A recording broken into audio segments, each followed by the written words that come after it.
Hello, church family. Again, as I think about what we're doing as a church, we're worshiping God, we're loving people, we're sharing Jesus, and we're making disciples. And when I think about the deacon ministry here at First Baptist Church, one of those areas that we really focus on is loving people. All of us in the church family have needs. And when I think about our pastoral staff, we're going to do everything we can to serve people. But partners in ministry with us are deacons, because we want to come alongside you and serve you and love you and minister to you well. So that's the importance of the deacon ministry, as we see from 1 Timothy 3 and Acts chapter 6. And so with me is Rob. And Rob, I appreciate your heart to serve the Lord Jesus here at First Baptist Church, but also to take your ministry to another level, and that's to be a deacon here at First Baptist Church. So, Rob, you have a precious family, and tell us a little bit about your family. Well, I've been married to my wife Patricia for 25 years. We met in our church at home as teenagers in the youth group. And so that's a very special thing for both of us. And we decided to retire from the Army in 2017 and make Clarksville home because it's so special to us. Our daughter, Marcella, just recently became engaged to Jackson Bass, who many in the congregation know. And they also met in the youth group. So we've got a family tradition going because my parents also met in the youth group too. So we're excited about that. And then our daughter, Mariana, is 17, and she loves the youth group here, and we're excited to be part of this family. Yeah, when you think about ministry at First Baptist Church, serving as a deacon is not going to be the first place you serve at. In fact, Angie and I had the opportunity to walk into your Sunday school class on Sunday at different times. Tell us about your Sunday school class, Connect Group class that you serve and lead. Yeah, we have a great group of folks right now, and we focus on helping any family that needs help, but right now we're principally serving those who either have been in the military or are in the military. We feel that our experience after 27 years of military service is to be able to relate to where they're at. And our Connect group, we feel, is important. Maybe it's not where everyone lands permanently, but as military folks are coming in and wanting to experience the church, we're a good first stop on their journey to find the class that best fits them. And we're open to anyone and everyone, not just military, but that's where God's filled our class at this time. And people come and go, and we're okay with it. Mm-hmm. That's great. As you think about your faith story, you heard the gospel, you turned from your sin, you gave your life to Christ. Just share with us briefly about how you came to Christ and how has he grown you in your walk with him? Sure. I think I came to know Christ as a young boy, 6 years old, in my home church, and from then have continued to try and be as obedient as I can through life's path.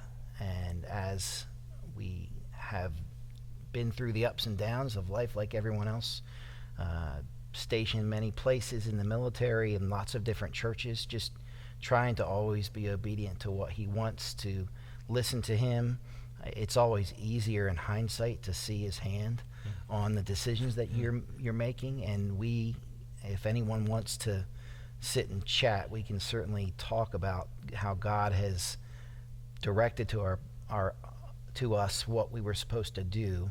Although we didn't necessarily hear it audibly at the time, we had peace with hard decisions. And I think that was how we knew what he wanted. And so I think that's an exciting part of our story for my wife and I, is to be able to share with other people, like, this is what it sounded like when God was telling us to be obedient to him.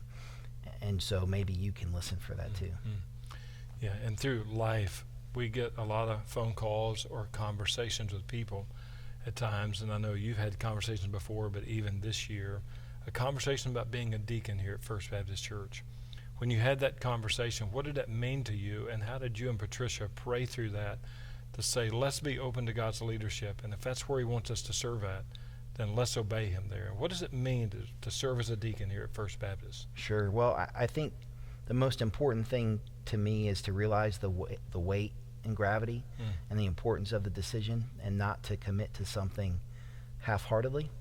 And so I think that when I look at what deacons are called to do in the Bible, and the service that is directed to us, that I wanted to make sure that I was willing to commit to that. I know we had even a conversation That's about right. that, That's and, right. and I think that that's not to be taken lightly, and for those in the church that we are serving to realize that we are committed to service. Yeah. And I appreciate that, to say I want to take it serious, because it is serious, and to serve the Lord well. One of the things we know from our church family, that prayer should undergird everything that we do. That's what Jesus said about his church.